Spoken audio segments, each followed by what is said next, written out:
Welcome back to Golden Dinner Club. I'm Griff. I'm Parker. We're fighting these wind-up ghostums. I like seeing these guys because it's like imagining what other humans look like in Mario World. Oh yeah. Instead of like the rare. ones in New Donk City who look like the characters they from don't Sonic count. 06. Like that was clearly a gag, and that's fine. But I'm also a little disappointed by that.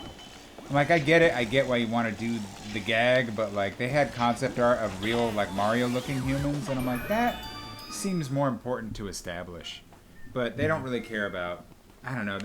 With Nintendo, it's always a choice between gag, lore, gameplay, and gag and gameplay win out every time. Lore never wins. All right, there's a bunch of stuff here.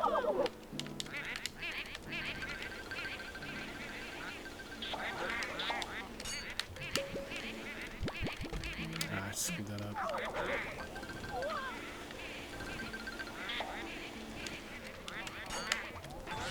There we go. You jerk.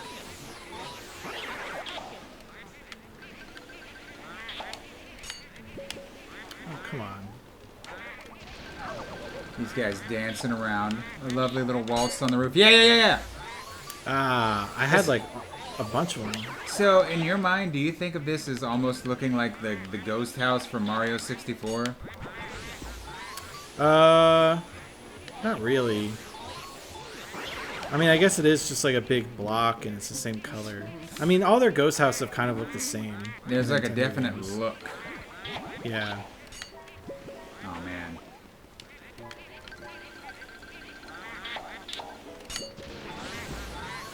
You guys coming right at you with his appetizer fork.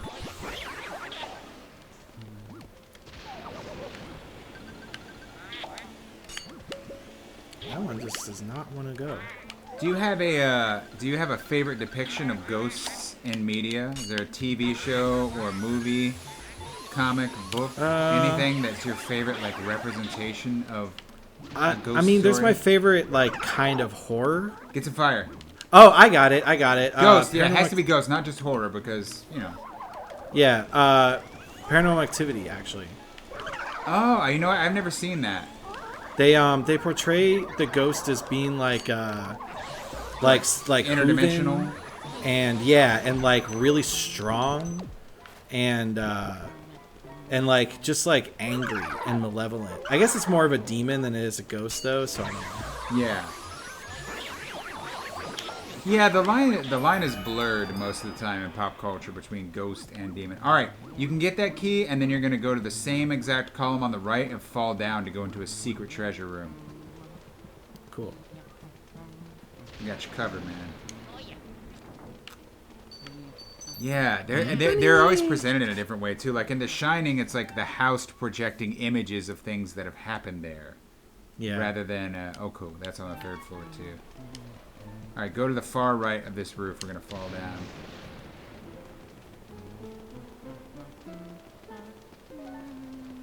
I really like what they did on Haunting of Hill House, just where them being like, and even Bly Manor, where they're like sort of trapped in these moments in time and having to kind of relive them. They're not really there anymore. They're just kind of like... stuck. Yes, in like a weird time. It's almost like a weird time travel-y take on ghosts. Oh, you know what I really like is the show Ghosts. Oh, the show. If you guys haven't seen Ghosts, it's on HBO Max. It was a BBC show. They're rebooting it on, I think, CBS. But watch the original. You can view it on HBO Max. It is awesome. It is hysterical. Yeah, it is one of my favorite shows. I like how they stay true to the rules. Like when the first time they showed the Boy Scout leader, the first time they show the Boy Scout leader die, they don't show that the other ghosts are there. But you're thinking like the other ghosts would be there, and they'd probably would have been bored like they usually are, and probably would have been watching. And then they show that death again, and this time they show the ghosts like we're betting on whether or not he would get stuck. It's very mundane to them. Yeah. Yeah. Well, there's a whole episode where it seems like this old man is about to die, and they're like, "We do not want him here. Don't let him die on the property. No." Yeah, they try to get him to just hang out. Whereas normally right they're like, yeah, cool, it'd be nice to have that person here, but it was a hard pass. Yeah, because that guy was an awful human being. He really wasn't all that bad. He was just kind of snotty. No, I don't think you remember. You don't want to exactly leave yet. You don't want to leave say. yet. Oh yeah, he tried to get a little more money out of her than I thought necessary. Well, he was also a misogynist, like a blatant misogynist. Oh, I missed that. Maybe yeah, must have been only half watching. Okay, well, good. He sucks. There you go. Yeah. As with most shows I watch nowadays, it's only half-heartedly off to the side while I work on something else. No, that's true. I do the same thing. I watched the entirety of this one show on the shelf.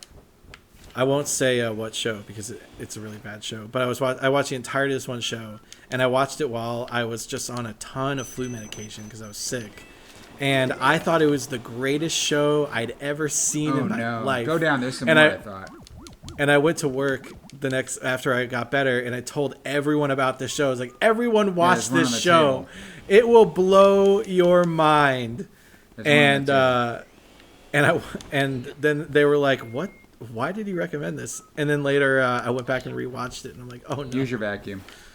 I told everybody to watch this. I really need to know what it is now. You should just tell me in the chat. In a secret Goldwyn Ditter chat that only you and I can see. Let's get that chest.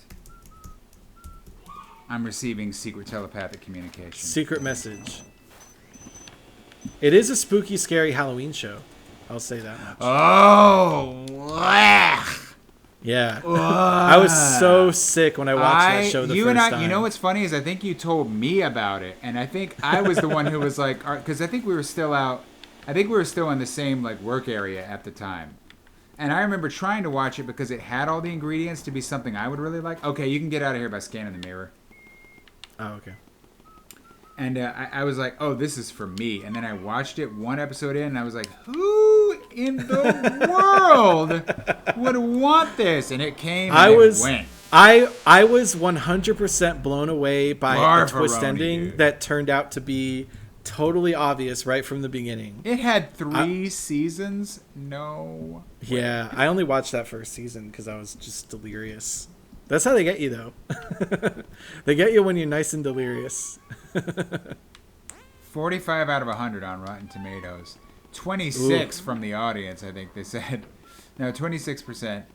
Oh, Metacritic was 45. Anyway, who cares about that? It was bad. It looked... Because I love a good trash 'em up, you know what I mean? Yeah. I love trash, dude. That was beyond... That was like a dump. That wasn't trash. That was a dump. If you can guess what the show is... We will not confirm it because it's not nice to speak ill. Yeah, just call text Parker on his personal phone. His number is 438-212. You're not gonna stop me? I mean, go ahead and tell them. They may as well know. What if that is real? What if that is really somebody's number, dude? I know. That's why I was waiting for you to stop me, and I just finished, and I just said a random number. It's not mine. And now our incredibly toxic community is going to ruin their lives. I'm just kidding. They won't. But let's go please don't. Can you go to that room on the left? Is it unlocked? Oh, there's nothing in it yet. Yeah. I thought all those doors in there were fake. One of them was real. Okay. Boop, boop, boop. Left. Yeah, here we go. Watch out for this armor. You can use your vacuum on it at a distance, but it will absolutely try to hurt you. Like the mace will fall down on you. Get him! Yeah, you dumb purple son of a ghost. Yeah, if I had to say I had a favorite I mean, we talked about the Haunting series. That's excellent. I mean, The Shining is amazing. It's wonderful stuff. Not totally a ghost thing, more of a psychological. The Haunting of Hill House? Yeah, Hill House and Bly Manor are excellent. Do you remember the movie That Haunting of Hill House? It was a movie based on the same thing. They're both based on the same book. It just doesn't. It starts off real strong, and then it takes this. I won't even call it a hard right turn. I'll just say it slams on the brakes and says, "No, not this movie." And I'm like, "Why? Why did you do this?" Yeah. It's very disappointing. I just like the scene where Owen Wilson sticks his head in the fireplace. And it gets knocked clean off. Yeah, his head gets knocked clean off. And everyone sees it happening. Across the room. Everyone goes, no! For like 10 seconds before his head gets knocked off. Yeah. It makes like, no sense. Wow, what are you talking about? The funniest... Nothing's going to happen to me. Oh, God, my head's been knocked clean off. Jeez. Oh, wow. Yeah, it's like... It's the most nonsensical death I've ever seen in a movie. I actually love that movie, though. I actually recommend it because it is really spooky and the set is you gotta so get that cool. one whose mace is not down yet. Oh, okay. Check the treasure chest. Not all of them put Maybe their mace check down. all the treasure chests. I like that the ghosts sing along with you. Like Marco Polo. A little bit Mario Polo. What? Don't you say that to me with your stupid ghost mouth.